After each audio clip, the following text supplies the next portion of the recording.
shuttle bus, or whether they've helped you with your hotel. This ship takes many hands to row, and we couldn't do it without them. Thank you all so much.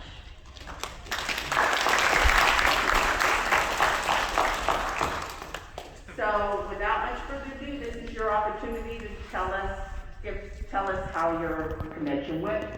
Because we do tend to generate a very lengthy line, if we could have to keep it to one question each, and if you want to have another question, you can get back in line to make it fair for others, because that we would really appreciate it. So. And just so you know, we do need to end on time for this one. Yes. So unfortunately, we can't go long. Because we have a lot of these, we have a lot of these boxes that we need to pack and get out of here. Okay. The chicken, so last Friday, there was 11 people, sitting in hall 8. That is not just, that's just, it is just cheating. So on Friday, there were 11 people sitting in the deaf section that were not deaf. And hall H. I mean, what's going on with that? So we're just wondering what's happening with that and how that can be remedied. One of the things that you're not really allowed to do is to ask someone what their disability is. So unfortunately, we have to rely on the honesty of those who are disabled. And there's not really anything we can do in that regard to confirm. We can't just go to someone and ask, are you really deaf or really hard of hearing? So unfortunately, I really don't know a remedy for that. And one of the things that we should provide more information about food of the ADA line. And it would be nice if we had more information with the exhibit booths that have ADA lines beforehand. So I will write that down and get that to our exhibits person, because generally what the ADA policy is dependent on the booth. So I will pass that on to Justin Detta, who's our exhibits coordinator and is a little bit busy right now, and see if he can get that information and what we can do with that. Because they keep and we took a lot of different food coming up some kind of this afternoon. 29, 27, that booth had water drinking. Okay, thank you. Okay. Well, that was a good prelude to my question. I've been coming here since 1998. I've never seen a great desire from the con to do right by disabled folks, but it's gone from overwhelming apathy to straight on hostility this year. I have had security guards screaming in our faces. I've been knocked over, and I'm sorry, Eddie, but I don't buy that there's nothing you can do because Disney cracked that code over half a century ago. If you go to Disney, you want ADA status, you have to provide documentation. There's no HIPAA violation there because you're not medical providers. You can require somebody to prove that they are disabled. With the technology you have today, you can do it all with patch before they even get here. And I would estimate at this point it's over 60% of people faking it because they lack the moral core to realize that some of us don't have a choice in the matter. And I still do not, after all these years, this is probably the 10th time I've come up here and done this at a Talkback, have a firm answer from somebody that makes sense why able-bodied people are being staged under tents, on grass, while disabled folks are being made to line up on cement with no cover, baking in the sun for hours on end. I mean, this goes beyond it. It's well past the point where you guys switch to a lottery system for Hall H, and you need to get a disabled system in advance prior to it. Because the folks at the ADA thing, they're volunteers and God bless them, but there's no way they can keep up with it. And like you said, at this point, they're not allowed to ask. But certainly there's a way under California and federal law to do it, because Disney, Universal, and all of those places figured it out a long time ago. I think, thank you for that. What the stuff that we have implemented is based on our attorney's recommendations, but your information gives us something that we can go to the attorney now and say, why are somebody else held to a different regard than we are? And we would like to see how it is to be able to do that and why they can and we can't. Right, and my question is this: how many members of the Comic-Con board are disabled Americans?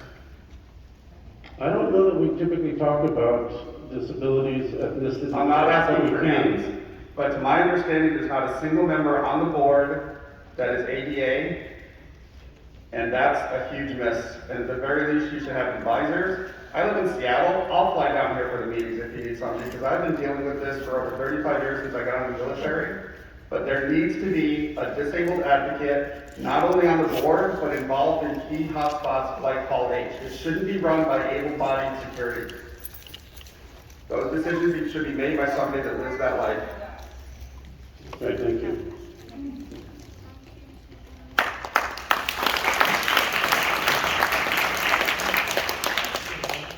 I would like to say thank you very much for actually listening to all of us, even though I know your hands are tied. Thank you. With that being said, my question / possible solution would be, of course, for Hall H. And this year specifically, the lack of ridiculous communication coming from the hired security. Not the volunteers in the yellow, but the black shirted security people. They were running around giving people false information. And when it came time to actually load into the chutes in the morning, they were telling people that, sorry, you can't go back into line if you didn't come through in the morning. So, is it possible, you might do this, and the communication might not have gotten to me, but is it possible for you ask for volunteers to just kind of like hand out wristbands, but in your planning process, possibly ask people and vetted people that have been to Hall H, I don't know, maybe 4 or 5 times throughout their lifetime, to be involved in the planning process, so that there's some way to get a better bridge of communication between your volunteers that are handing out wristbands, your volunteers that are at security, and the actual security teams that are in the black shirts themselves. There's no communication between any of those 3 things. There actually is some communication between them because they do work together as a team, but I will contact all 3 groups and. I promise you, ma'am, there is not. In the morning, there is no communication. It is a total free-for-all down there. They do not know what they're doing, and you get a different story. You can talk to 3 people within a 15-foot space, and all 3 of them will tell you something different. True. 100%. We'll discuss that with our security. Thank you.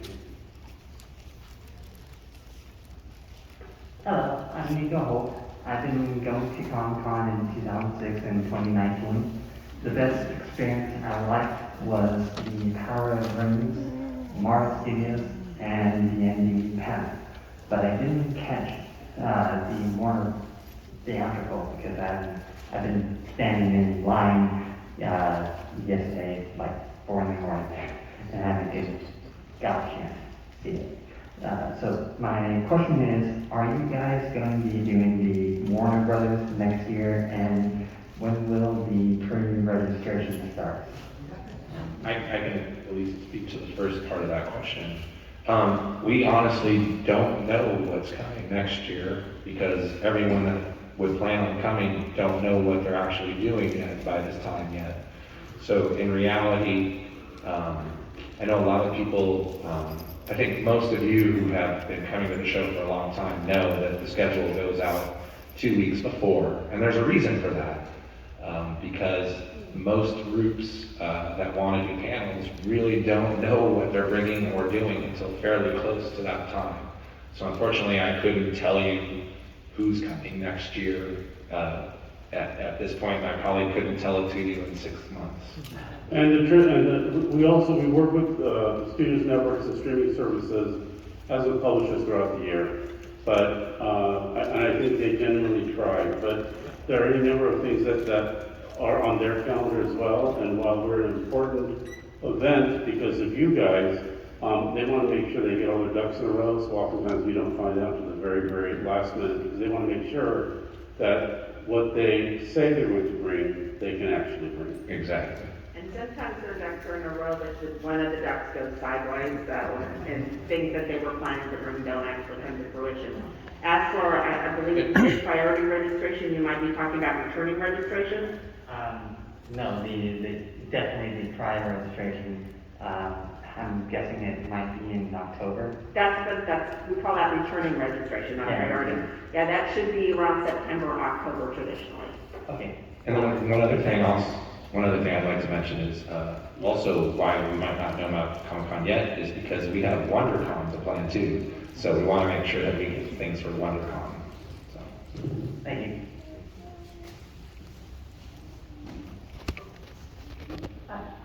Hello, my name is Jody. I've been coming here since 2010. I do want to say overall, this was a good Comic-Con year for me. This was a good year. Thank you for the COVID mask enforcement. I went to Anime Expo a few weeks ago. You guys are We'd also like to thank everybody for your compliance and your willingness to go along with what was a different thing for us. We really appreciate how well the policy was received. Thank you all so much for that. All right. Now the downer. So my group does the Saturday Hall H line week. Every year, we've been doing it for 10 years, and this was the worst year that we've had. So we got in line at 3 a.m., like everybody else right at the start. There was a bubble of 50 people who tried to dive in the front. We're old timers, we got in the back line. They continued to make us move back for hours. At one point we moved forward, at one point we moved back to make room for apparently that 50-person bubble to spread out. We moved on over a quarter of a mile, maybe half a mile back. At some point we're like, people are just cutting in that line.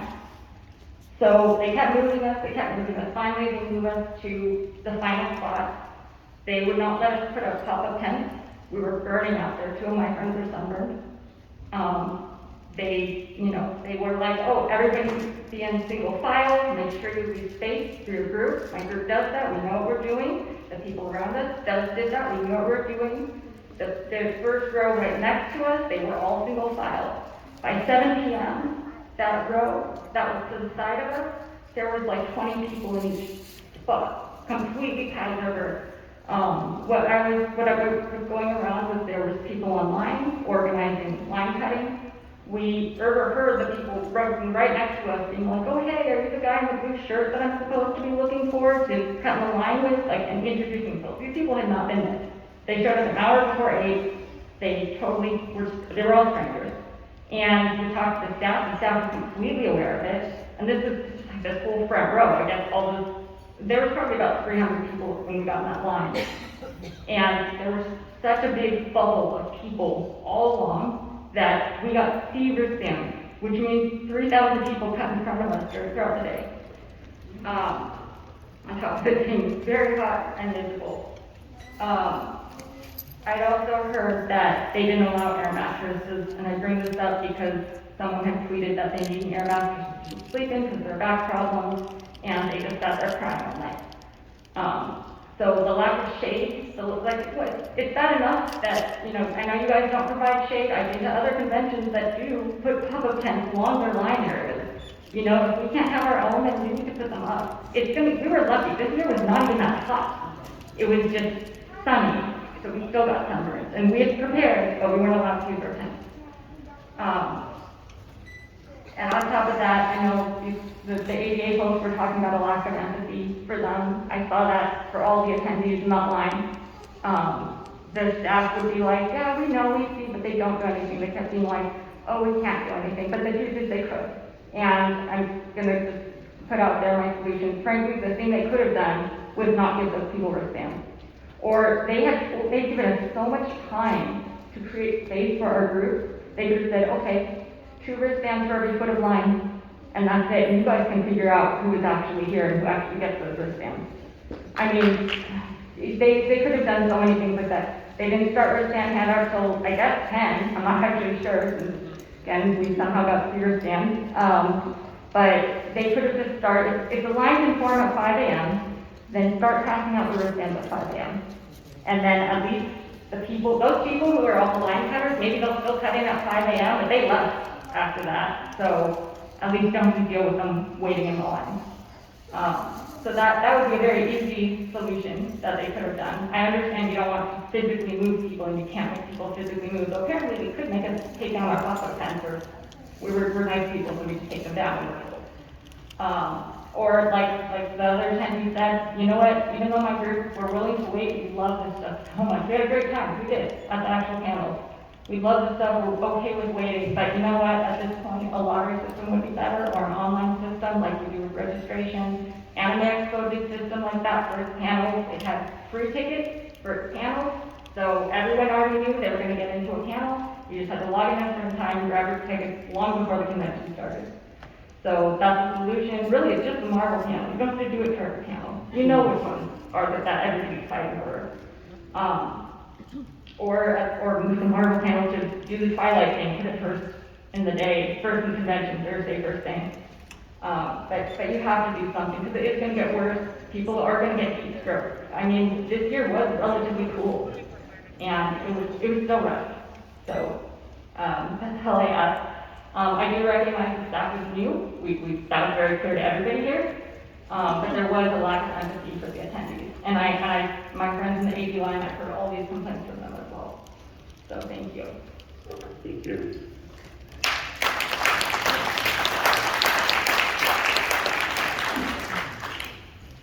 Hi, my name is Igor. I've been coming to Comic-Con since 2008.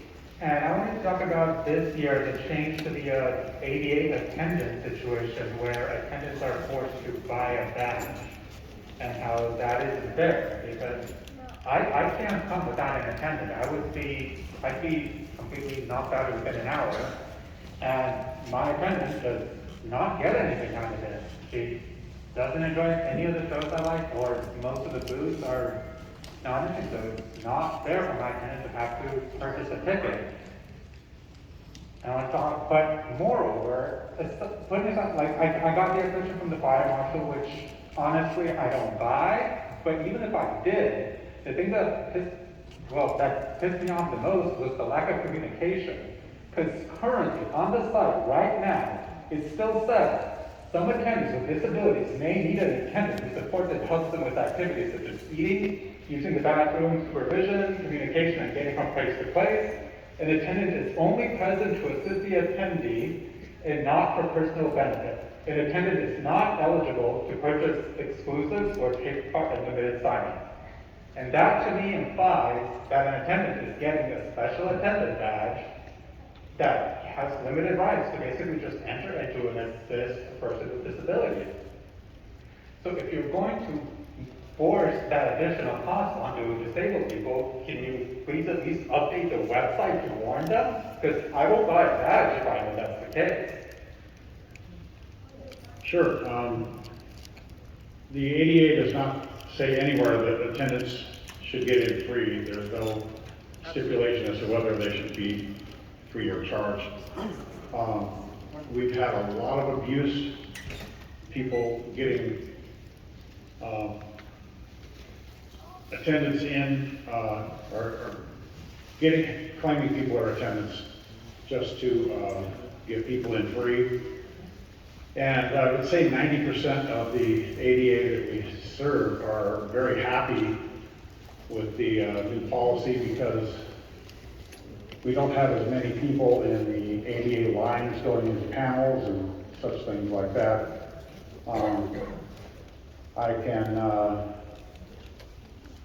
We will take a look at the website and see if we can update the information, make it a little clearer. But like, as I said, I've been coming since 2008, so back then, attendants actually got a different badge, and it was one that did not let them into any panels or into any exhibit lines without their attendee with them. It had none of this. It was literally just that ADA card. And it was only a few years ago that attendants started getting these full badges. So why not go back to that old system where they can't go through a door without the person they're attending? Did that? Well, We'll discuss that. You can abuse that, but it's a lot harder to abuse. I'll discuss that with Disabled Services. All right, thank you.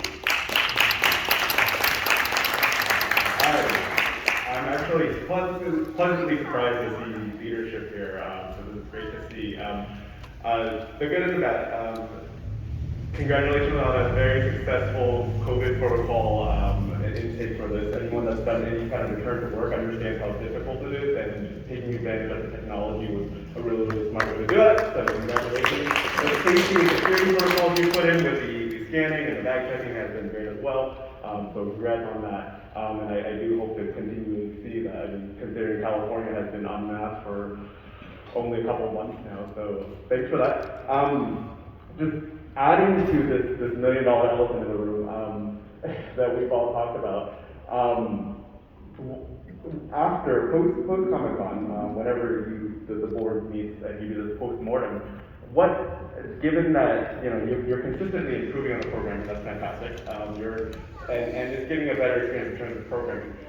But over the years, we've all noticed of course, an increase in the crowded Comic Con. The human nature does force us to just kind of massive crowd mentality, create lines for all these panels, and just as everyone else before me has talked about, just a lack of communication from top down.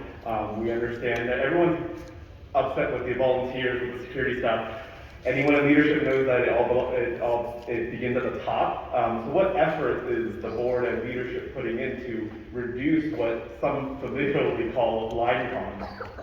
So we actually have, so the base problem is it's not enough space for everybody who wants to get in a panel. The A answer would be expand the convention center. That would be the resolution for this, and everybody could get in. But lacking that, we have to figure out a way that is equitable to all user groups to be able to get in a panel. The issue with the lottery is that we're not allowed to have demographic information on children, so anybody with a child badge would not be able to participate in a lottery. And I'm not thinking that most people would want to go into Hall H and not take their children with them. So that's also our program participants. We have a lot of people who are not studio affiliated who come in and dedicate their time to be on a panel that they don't know until too late to participate in these lotteries, whether or not they actually have a panel or have a badge. So that would be problematic because it would be excluding some user groups that are very important to include. We actually did have a big discussion about this last night, a group of us that left leadership. So it's something we're definitely taking very seriously. There are at least 3 board members for that discussion, but it's something that we keep trying to improve, and we think we have, and then we find another hole. So it is something we are continually improving, and we definitely take it seriously. And I know that it doesn't appear that way from your end, but it is stuff that we really do try to work on all the time. But as Robin said, it really is kind of like holding on to something, and all of a sudden this springs leak over here, and this springs leak over here. We have a whole division just dedicated to lines. We've resisted some things that other conventions have done that they say work fine, which is our VIP tickets, that if you added $500 ticket, then you get within the first 5 rows or the first 10 rows. We don't feel that's fair to people who A, can't afford that, or B, all of a sudden it ends up being something where a certain element of the population get in, and it's not fair for everybody else. So that's something that we really discount, and something that we have no plans of doing. But there are all these solutions that people give us, and we try to look at them as objectively as we possibly can. I will say something else to this year in particular. It's great that you're all here. You all bought your tickets in 2019. The amount of money you spent in 2019 is the 2019 dollars for this show. Putting on a convention, we're doing this in 2022, and I will guarantee you that the expenditures that we are taking, and it's part of doing the job, is a lot more expensive than it was in 2019. So we have less dollars to try to implement the stuff that we would like to do. You'll see things like no carpet on the floor. You'll see things that we try to make as little of an impact as we possibly could on the attendees. Also making sure that we're not adding a burden to them in terms of cost or anything like that. So it's not an excuse, but it's an explanation of this year in particular, why things are a little bit more rough than they have been in the past. My hope, honestly, you saw a lot of building wraps and sponsorship stuff that we haven't had for 2 years. My hope is that we get a percentage of the sales of that. That will put some more money into our coffers. When we have our pre-sale for the end of the year, that will help us also. So, you know, we are really all counting on being back on good footing in a couple of years. But right now, we're trying to make do with a budget that was planned for 2019 and a 2022 world. Thank you, and I guess apologies to everyone behind me. I'm going to speak in a second question really quick. Is there and I don't know if you want to open this can of worms, but is there another forum? I love this forum, this is great. Is there another forum for attendees or anyone to provide feedback other than that contact form on the website? Because we have such a limited time, can we take the next question? I don't mean to not, it's not fair to the people in mind, unless you all are okay with waiting. One question. One question. Thank you.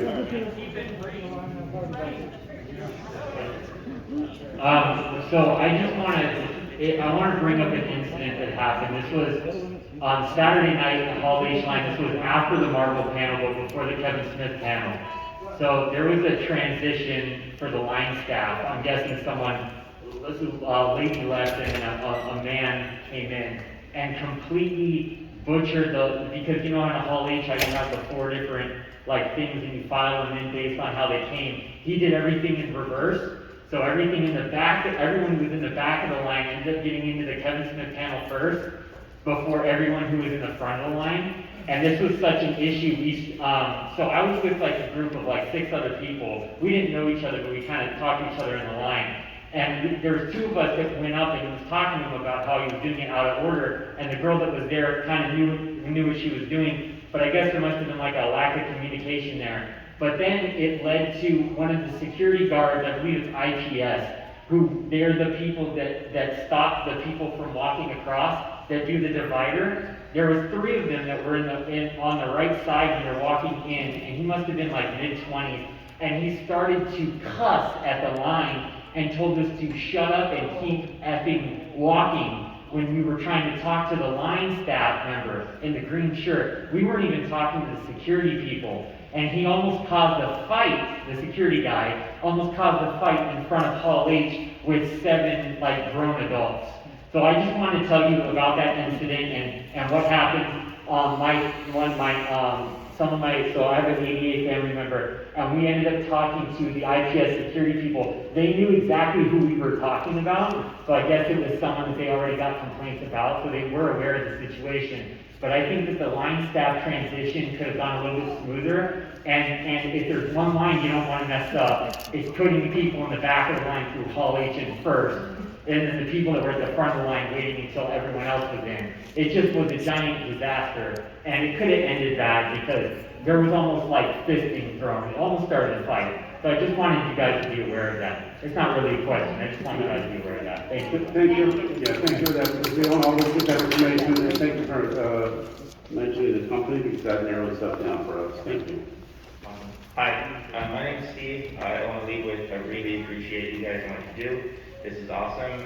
Great comeback after the lull. I want to second the point about the lotteries for lines. I don't think there's a necessity to have such huge lines and for people to be camping out in the first place, to have to be able to have a chance, not even really know whether or not they're getting in. It's a big waste and it's really not that fun part of the whole process. So I want to just outline you can, when people are determined to get their badges, with pre-orders and whatnot, you can give them the opportunity to lay out what are the kinds of things that they are interested in seeing, or at some point in the year when that's known, you can let them say, yeah, these are the things that I want to be able to see, be in line for, and you can have that follow up with, then you know what's the most popular. You should have the more popular stuff first in the day, the less popular stuff later in the day. That way people are more leaving instead of staying for the whole day to see what they want to see.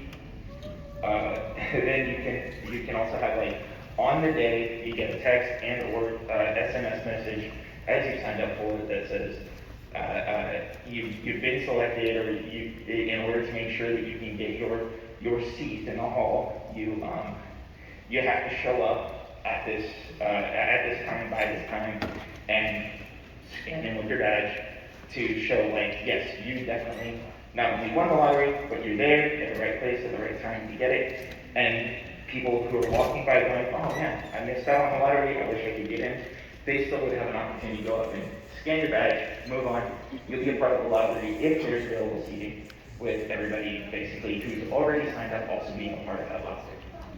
All right, so I'm going to say a few things to that. One, if we were to go in a lottery system the way that you're describing it, that means we would have to clear every single room in between panels if you wanted to try to select it. Again, if you're saying, I want to be at this panel, the only way that we would be able to guarantee that you could be in that panel is if we cleared the room prior to that panel happening. One of the reasons why we don't clear the rooms is we want to make sure that you guys get as much content as possible. As you can imagine, if we had to clear the panel room for H between every panel, we might only have 3 instead of 7 panels in there a day. So part of the issue is, what we're looking to do is we really want to make sure that we have content that everyone can enjoy. We want to make sure that we have as much diversity and inclusion as well as the differences, right? We want to have comics and films, and so we want to have all of that. But based on what the system you're kind of describing, it would severely limit basically every room to how much we could do. No, and so I want to insist, you don't have to clear rooms with what I'm describing. If you're saying the guarantee that we're in the room, we would. What I'm saying is, what I'm suggesting is, you don't necessarily guarantee it, but you at least give them that option, and it cuts down the size of the line dramatically, right? You only end up being able to come in and show up at the right time, if you showed up at the right time, as well as won the lottery, and there are only more people added to the lottery if there's available seating. But we don't know if anyone's leaving for the panel before, so we can't unless we hire them. I think what Eddie is saying is you don't have a mechanism yet, and maybe there is some a way to do this, but right now there's no way with 6,500 seats to know how many people have left or didn't just go to the bathroom, but how many people are actually leaving, not returning, to be able to do that. And plus, it has the separate parcel that we would not be able to allow children in if all those seats were designated. We would not be able to allow program participants in. We would be excluding other user groups. We appreciate the logistics of that type of a system. We might be more challenging than you believe. I don't know about the law with children, but. Just one thing too also, and I think this is something that is not widely known, and that is oftentimes we would love to be able to schedule programs when we would like to schedule them, and we do a very strong effort and try to, put our foot down as much as we can, but when an entity comes and says, you know what, but they're filming and the flight doesn't come in until so-and-so, we can't do a 9 o'clock or 10 o'clock or 11 o'clock time, we can only do a 4 or 5 o'clock. We then have to weigh, do we want the panel or do we not want the panel? And I will be very honest with you, there are sometimes when a studio or an entity says, hey, we really have to do this, and we have to say, no, I'm sorry. There are panels that we would like to have that we have to say no to, but we try to say yes as much as we can. So I fully understand what you're saying. We all do, because we're fans too. I wish there were a better way to do this. If we had a bigger convention facility that could seat more people, that would be a great help for us. But thank you very much. But it is truly a collaboration, right? We work together with the groups that want to do the panels, so. And we work with them all throughout the year, so it really is a dialogue. And they know what's going on as well. They're trying to make sure that they can present the best panel that they can for you guys. Hi, my name is Mike. This is my second Comic-Con. Thank you all for being here for this session. So my one comment is on Friday, I was in the Indigo Ballroom most of the day, particularly for the Bob's Burgers panel. And I understand that the cast and crew had to cancel their appearance on very short notice, possibly after the first panel day started. I'm not exactly sure on the timeline there. But yeah, I know that's not entirely within your control, so not your fault there. But I do think the attendees were not given sufficient notice that this was the case. I think myself and most of the other people in attendance were kind of taken by surprise when it was all clips and nobody appeared on stage whatsoever. I think there should have probably been like, in the event that something like that happens in the future, there should be an announcement on stage before the panel, perhaps some signage put up in the area of the panel room to inform attendees of that. From what I understood, someone did make an announcement so that people know that that panel was not going to be live. And we did update it on the website as well. Yes, I did see the update on the website. The announcement must have been before the Looney Tunes panel then, when everybody was coming in at the beginning of the day, because I was there for the rest of the time until Bob's Burgers. I came in during the Looney Tunes panel and did not receive any announcement. The only way I could have found out was online. I think another thing too, and my sincere hope is that once this pandemic is behind us, that we'll see less of that. There have always been cancellations and stuff like that. It's typically the cancellation of a particular participant, rarely a shift in how that panel will be presented. So honestly, we don't know, but our fingers are crossed that this is something that as we get out of this situation we're in, that we won't see that anymore. Because I know it's frustrating to you, and I promise you, on our end, we are freaking out. And I mean very calmly freaking out. Thank you.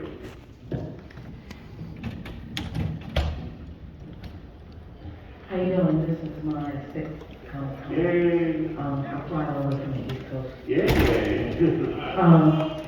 One of the things I wanted to ask, well, the only thing I wanted to ask is, who is sort of in charge of getting moderators for like Hall H and some of the bigger ballrooms and some of the bigger rooms? Because a lot of, they're able-bodied white men, and I don't see enough of that, I don't see enough of that inclusion I'm talking about on the big stage. That's where you get most of your audience, and that's where the biggest impact of representation would be, but that hasn't really been so, at least in my opinion and my experience. So I'm not trying to, place the brand anywhere, because it may not be within your control. But if it is, why isn't it better? I'd like to see more people of color and people with disabilities and things like that be on stage too. So that's my only question. Sure. The answer to that is the panel that is, the group that is doing the panel select their moderator. I will let you know that in our language, when we get submissions for panels, we do mention, please consider diversity, inclusion, and those things. So that information is in there, but the selection of moderator and the people on the panel are the panel, the person who submits the panel. I think one of the things that we've seen, I think to everybody's delight, is a lot more people of all representatives now being featured in television and movies and things like that, much more now than they were maybe even 5 years ago. I think we still need to, and as Eddie mentioned, we really relate to people from all panels. We have moderators on all panels. Please be aware, it's really helpful to be as inclusive as you possibly can. I think oftentimes they look at somebody who maybe they feel is the most knowledgeable about whatever their project is. But you know what, we're all fans, we all look differently, we all have interests in a variety of different things. So I'm glad you brought this up, because we can be even more, not forceful, what is a good word? We can be even more determined to let them know that, hey, this is something that we think will benefit you greatly. It will certainly benefit everybody who attends. And in fact, we were asked about that specifically, so I thank you for that. And I don't know if anyone noticed on the grid this year, but we did actually have symbols for panels that were for diverse groups. So if that's something that is very interesting to you, or that's something that you really want to partake in, keep an eye out for the grid and looking at those symbols, because I think those panels will allow you to see the kinds of things that you want to see. Hey folks, I'm Rob. I've been coming to Comic-Con since 1997. So every year when you have one, I'll be here. Compared to what the issues that other people have been raising, I think it's a small thing. And David, you had mentioned that this year's show in particular, because of the financial hardships of having missed the last two, you were making small economies here and there. You produced a really wonderful souvenir book that is digital only. Wondering if you would consider crowdfunding a printed version of this. I think that you would find that the outpouring of support for that from attendees, especially those of us who've been coming for a long time and have a whole shelf of these, people would probably pony up for that, and also people who are not here. Thank you. So we are faced with a number of challenges, and one of the things from our traditional book, which I think we're hoping to get back to, is that there are a lot of there's a lot of material in that book that is owned by other entities, and we've honestly gotten a very nice the ability to be able to go ahead and feature that stuff, mostly because it's an editorial reflection of what have you. But when and it's a free publication. When a financial component gets involved in that, it actually muddies the water a bit, and then there are entities who rightfully say, well, if you are going to earn revenue from this, then we should have a percentage of that, and they are completely correct. So sadly, I don't think that's something we can do. I think that we're looking, though, for ways to possibly do something in the future, and it very well may be a hybrid where we can have an online publication and maybe a publication that has a limited run that we don't charge for, but maybe just shipping and handling so we don't have to bear the burden of that. But those are things that we're trying to work out. So I appreciate the question. Hi, my name is Rebecca. I'm here to talk about the risk handling. But first, I want to say thank you for being here. Just this panel showed excellent character in the leadership at Talkback. Really appreciate this opportunity. Thank you. So I don't have to tell you the depth of ineptitude, disorganization, lack of communication, and overall disrespect among the staff hired to manage the line. You can go to Twitter to read all that. You heard some of it today. And I also know that you can't control the behavior of others. And let's face it, the pandemic hasn't exactly brought out the best in people, like the rabid attendees who mobbed the front of that line. My suggestion, though, is related to the staff that you hire to manage the situation. The lottery or online registration idea earlier was a great idea. Would you also consider a ticket or take a number system for the wristband line? Each ticket being worth 5 wristbands or whatever the rules are at the time. Different colors for each hour so you know if someone doesn't belong. I recognize that this would make it more complicated and require staff to be well trained and attentive, 2 qualities utterly lacking this year. I too was pushed back over 8 times to accommodate that aggressive mob that rushed the front because they don't think the rules apply to them. And they were accommodated. Line staff pushed us back to make room for them, confirming that the rules indeed do not apply.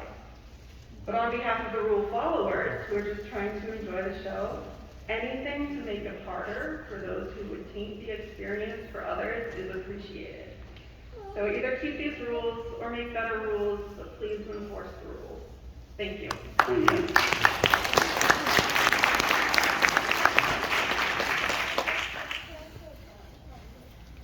Hi, my name is Darren, and I've been coming to Comic-Con for, I don't know, more than a decade. I just want to let you guys know that me and my family, we had a very positive experience this time. We really enjoyed the show, and I want to thank you for all your efforts. It showed.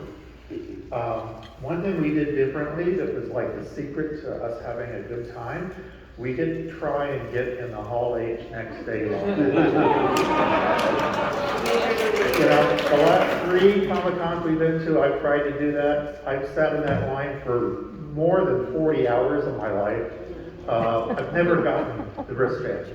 You know, when you go out there, you spend 14 days, much of it in the hot sun, and then the wristband, you hear all the line cutting issues that go on, and then the wristbands end about 200 people in front of you. It just tends to ruin your whole Comic-Con experience. So in addition to the line cutting, if you do have have to keep the wristbands. I would also look into a way to cut things off so that you don't have people waiting in line for 14 hours and not get anything. That's my suggestion. Thank you.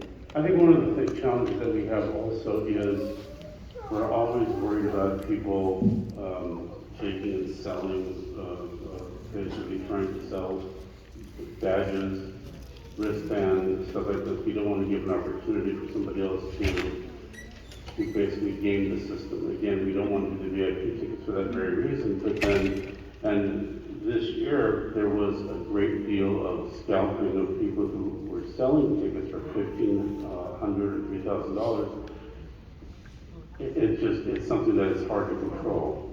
And we've had issues in the past with people taking some of the measures that we put in place and then finding a way to bootleg them, which then creates other problems where people who have the accurate wristbands then weren't able to get in because there were bootleg wristbands that were identical to what we have done. So it's always a challenge. That's why you'll notice a lot of our credentials have things on that we often try to change how we do things in order to try to stay one step ahead. And we always ask, and that's why you'll always see us say, please don't please don't. Post your badge ahead on top. Yeah, or wristbands and like that, because you would be, like, you probably know this, how people are very, very creative in being able to create people with credentials. And I'll just say we have about 10 minutes left, so if you're at the back of the line or pretty far back, chances are you are not going to get an ask a question. Unless you guys ask one question on the other side, and we'll try to answer that. Or a timer or something like that, maybe like a 30. Well, I was just the timer, that's why And it's if you go to a panel, you'll see what they say, 5 more minutes, 15 more minutes, that's what it's going. just trying to let you know, chances are you're not going to get asked a question if you're at the back. Hi, my name is Karen. I've been here since 2015, and in 2015, I felt like I came home. For me, that's what Comic-Con meant to me, was coming home. Are you from New York? Yes, I'm from New York. David and I talked about New York. Food in New York City. Food for me, yes. I just want to say that this was a great Comic-Con for me. I was very happy to be here after missing for 2 years. So I want to say it was great. The previous speaker basically talked about not caring about Hall H, and I'm one of those people that I am not even bothered with Hall H. And if you look around, there's so much. There's so much more. I don't criticize. I'm throwing shade if you want to get into Hall H, but there's so much else to do. Thank you so much. We appreciate it. So I had a great time, and I also want to put in a plug for leaving the policy you have for not clearing rooms. I've discovered so many things because you don't clear the rooms. I discovered phantoms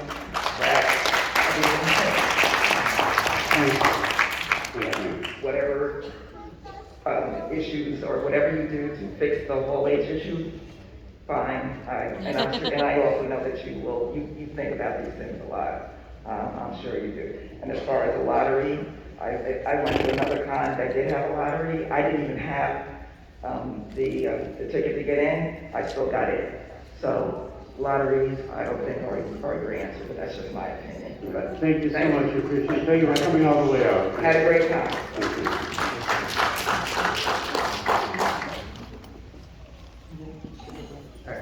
Hi, my name is Locke. I've been coming to Comic-Con since 2006. I have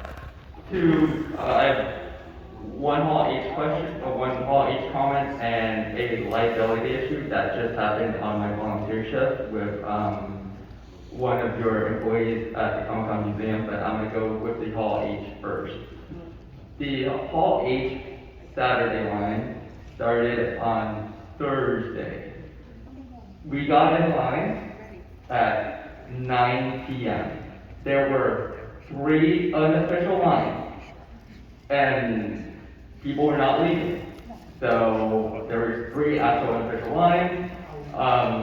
So the security is like, no, there's no line, you can't get in line until 5 a.m. per normal rules. People didn't buy that because honestly, you guys don't enforce your policies. You guys have never enforce the RIN policies because people will always start the lineup earlier and earlier and earlier. But with that being said, later that night, some other security guard came like, yeah, so we are starting the Thursday for Saturday line. All you have to do is line up against that wall. Once they said that, people started running to line up against the wall. 2 minutes later, another security guard goes up, hey, there's no line. And that's when it set off. Everyone, because we all heard with our own ears of, hey, there's a Saturday line, and then, hey, there's no Saturday line. And we're like, what's going on? So anyway, I was almost trampled because of that whole incident. So yeah, that's a lot. And then so they got power hungry, or however you want to say it. Basically, what happened was they were like, no, okay, we're not going to do this. We're going to take away the flag and then we'll plant it somewhere else, and that's to start the line. And I'm no lawyer, but if you knowingly say that and you are going to do it, then that's on you. Because you know where people are. You're just mad because they're not going to follow the orders. And, so there we go.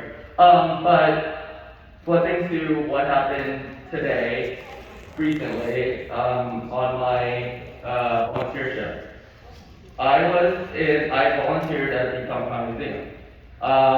So I was at my volunteership. So we were supposed to get the card signed by a supervisor.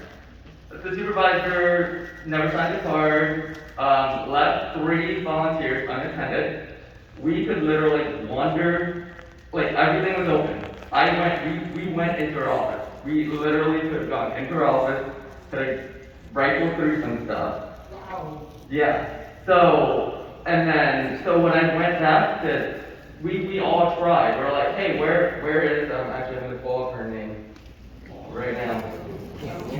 Actually, can I ask you a favor? Can we maybe have you talk to us a little bit after? Yeah. What I'd like to do at this point, based on our lack of time, is have people just come up to the mic and express their concern, and then let the next person come up so we can try to get through as many people as possible. Right, the concern is your liability. Yeah, thank you. So if you could just come up to the mic, express your concern, and then we can try to get to as many people as possible. Hello, I'm Michael Horgan. I've been coming here since 2010, and I had a pretty good con. I did Ballroom 20 a lot, and yeah, I thought the event ran pretty well. I mean, they did have issues with the line, finding the everything else line for Friday. But other than that, I had a really good con. And thank you for having me. Thank you.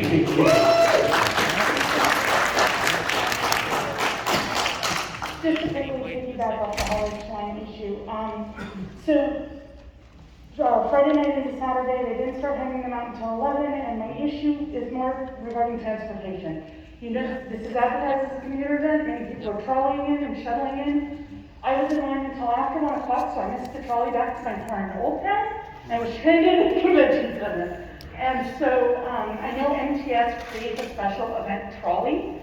I wanted to suggest maybe working with MTS to have 24-hour trolley service for the 4 days, so nobody gets stranded down in If you contact MTS directly, that will carry a lot more weight than us, only because we do talk with them, but they listen to you because it affects you specifically. Seriously, it took me like an hour to find an Uber, so it was ridiculous. That was my point. Thank you. Hi, I'm Fran. I've been attending since 1998. Just one thing about the Hall H line, I think the line groups have got to go. And I think the best thing to do would be the person at the end of the line issue you a ticket, maybe 2 tickets, so you could hold a spot for 1 person, and that ticket be tied to your badge somehow. And so if you want to take turns, you alternate with 1 person. That way you know the people in front of you, you know the people behind you. You can switch off. The line groups and what goes on before and gathering people is a problem. It makes it so that no one can attend. If you had 3,000 of these cards, when they're gone, or whatever number, 2,500, when they're gone, you can have a standby line in the morning because some people will sleep through their time anyway. I don't mind waiting in line, but the people for like bombing the front of the line is not fair to other people. The other thing I'm gonna say is go back to pre-selling next year's badges at the con. Thank you. It's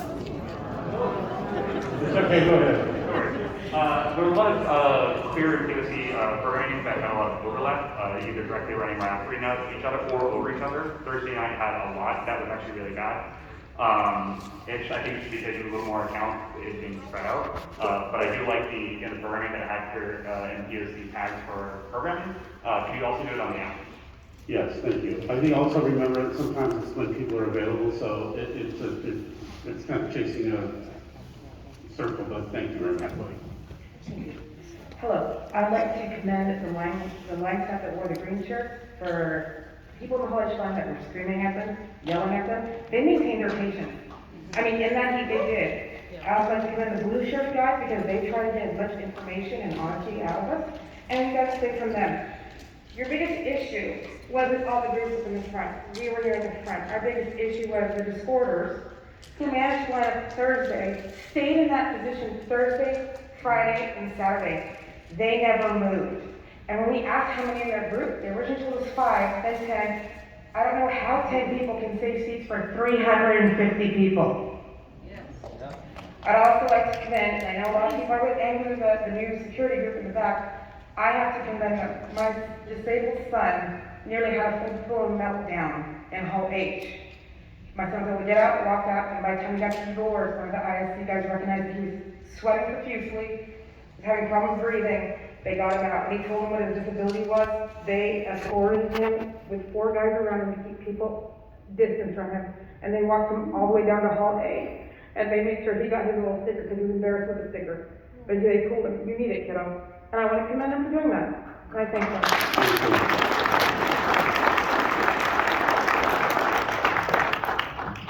I got both good news and bad news. I came in here initially to say, this has been a great time, particularly when we've been gone for the 3 years and we come back, everything was good. And one of the problems a lot of people have been bitching about, and myself included, was that the line staff and everything like that seemed to be almost power mad, and they would direct people and yell at them and everything like that. Impolite. This time, no. Just about everybody was very polite, very nice, and I want to applaud you for doing it. Whatever, if you did anything, whether it's changing the management or whatever, but I want to give a shout out to the people that did a good job and were nice and helpful. That said, I was a little late coming in here because the guy wouldn't let me walk up the stairs that's 20 feet down here. There's 2 stairwells in an elevator, and he said, no, you can't go up the stairs. You have to use the elevator. Why? That makes absolutely no sense. So who gives these people this direction? And I think sometimes senior management needs to get out there and walk around and see what's going on with the minions out there and how they're running things and see what's going on. And just in the same way, we're going to cut off the number of people talking here. We've had people waiting overnight, camping out to see stuff. I think there's no panel in here after this. Stay and listen to all these people. Just so you know, they have to break down the room. If we ended up having to spend more money to be able to stay in the room, sadly it's not free. We have to absorb that, and right now that's a challenge for us. I understand. Walk out in the hall and have a conversation. Also, if we can go on to the next person. Yeah, great. One more. Again, mine, yeah, I was just gonna, all I want is a forum for everybody from the Hall H line to be able to give you like an official forum from Comic-Con. I have the same bitches that everybody else did in front of me about that. It's not, you know, we just want to solve it and we want to help you solve it and do it fairly. We understand everything you said. So, and I'm a local, and I've been coming here for 20 years as well, and I've got all the same gripes. Please just let us, let's collectively fix the issue. Thank you. Yeah. Is everybody else here about Hall H also? No. ADA. Do we know what time to take a note? I'm sorry. Yeah.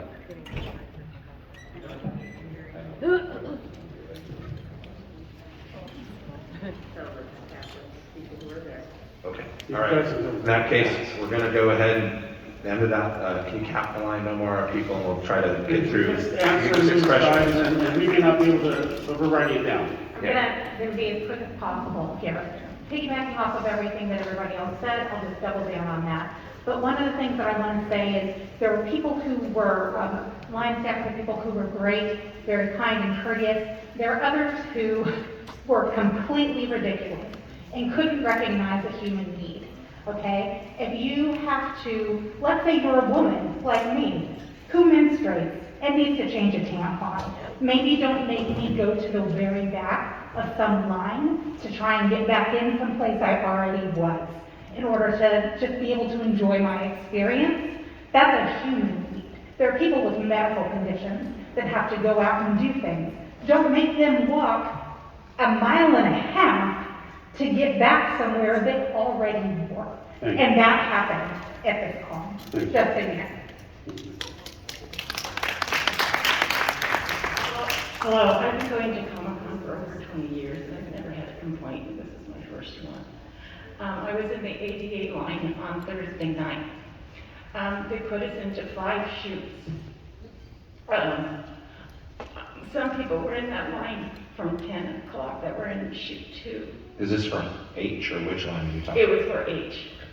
And what happened is the staff, the ADA line is basically policing themselves, like, oh, I think this is the end of the line to go here. And so it was the ADA line. And so then people came in, oh, we're going to give out the bracelets at 7:15, and I thought, oh, I thought it was 9:15, you know. And so then they came back and said, no, it's going to be 9:15. And so 9:15 comes along, and then we see everything gets up and shoot 1 goes. And then they cut it off at shoot 1.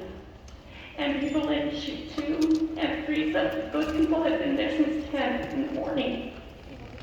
And they didn't tell us that there were no more bracelets until 11 p.m. So I was in line for 6 hours. And there were some people in the ADA line that were in there for 10 and 11 hours. And then we were kind of enraged, and we were telling the people, they go, well, you're welcome to go to the general line in the back and try to get a bracelet. And I mean, the con was great. I mean, I just had it, but my suggestion, I don't come to complain. My suggestion is, you need to have the protocol set up for your staff and volunteers, exactly how the ADA line is run. Secondly, you count the number of bracelets. You count the number of heads. You cap the line when the bracelets run out, so people don't end up staying 6, 10, 12 hours for nothing when you have disabilities outside. And that's all I have to say. Thank you.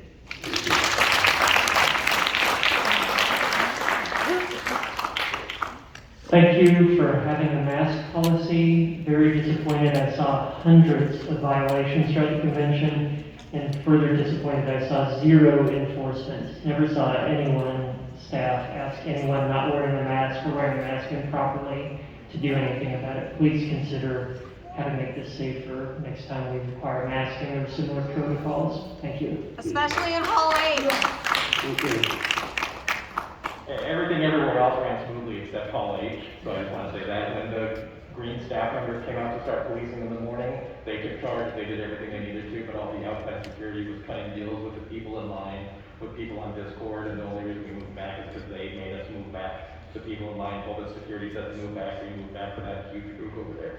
But the biggest abuses are the 5 people per person staying in a spot that went crazy this year. And leaving Hall H with those readmission tickets, people around us were gone for 4 hours and then came back. And that's making it hard for the people that wait there to want to see that stuff, so.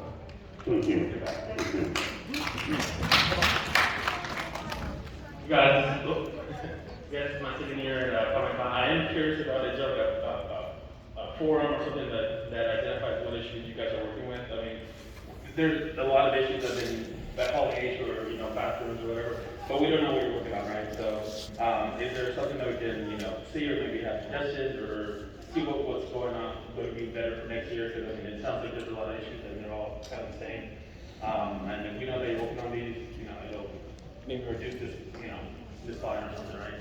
I mean, is there somewhere we can go, or, I look at the contact us online, it's just, is this an issue, and, you know, what categories do we in general? Where do we go to see what you're working on? Thank you. This is just a thank you again for mandating the vaccines, making it safe.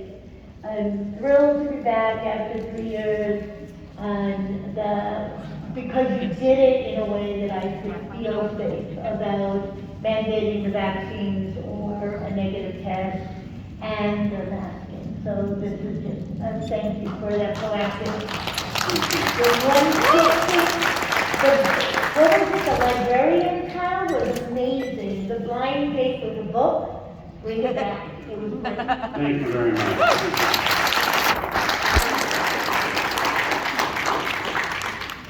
All right, well, thank you so much for coming to Talkback. Please know that we really do take into consideration everything you say, and we hope you have a great time, and we hope you're back for 2023. Thank you again so much.